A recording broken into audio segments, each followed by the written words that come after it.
I love the Pixar movie Coco.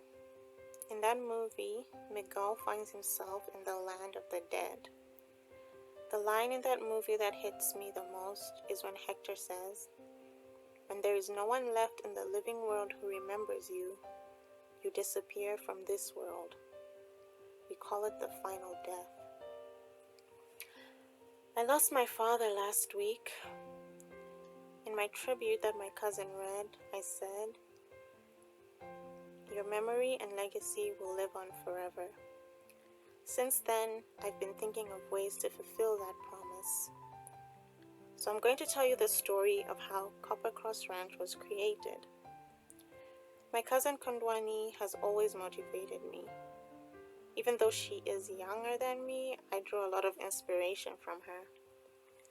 A couple of years ago, she started a podcast called the One Kwacha Podcast, which was awesome. And listening to that podcast inspired me to put more energy into my creative projects.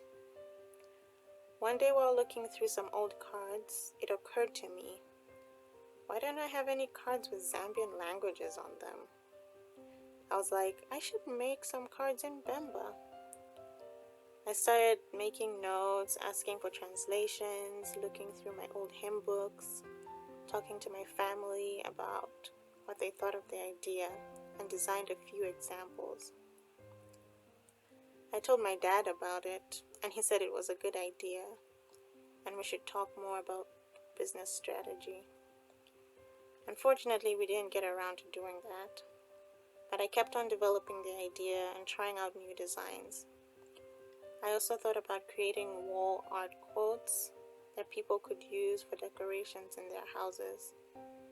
My father was Lala, my mother is Bemba. He mostly spoke English, Bemba, a little Nyanja, a little Afrikaans. So those are the languages I focused on. The name Coppercross Ranch came together by me combining several different things.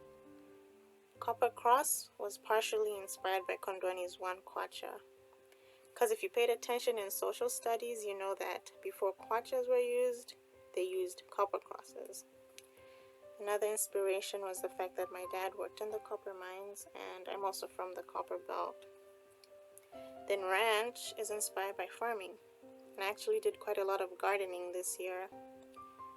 My mom told me that she wanted to go into farming when she was younger.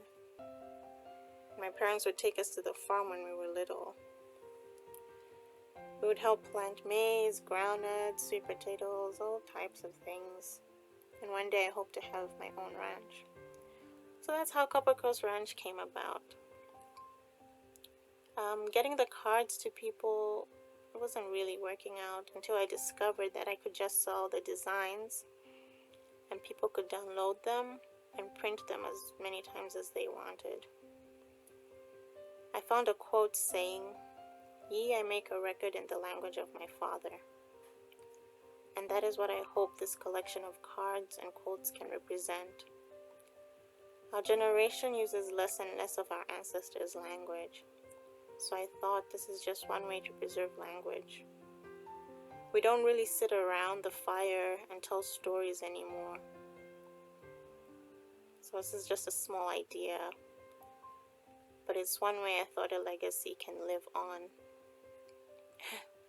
My Bemba is not great, but my young brothers are way worse, and no shade, you guys.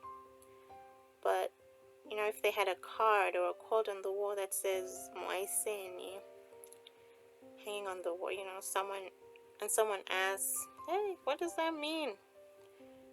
They can say, "Well, that means welcome," in my mother tongue. And maybe they can pass that down. I just hope that this project brings pride to my father and gives people away from home a chance to feel connected. All I ask is that you share this message with someone you think might need it. And if you'd like a card or a poster design, you can click the link below to see the first collection in my Etsy store. So, thanks for watching.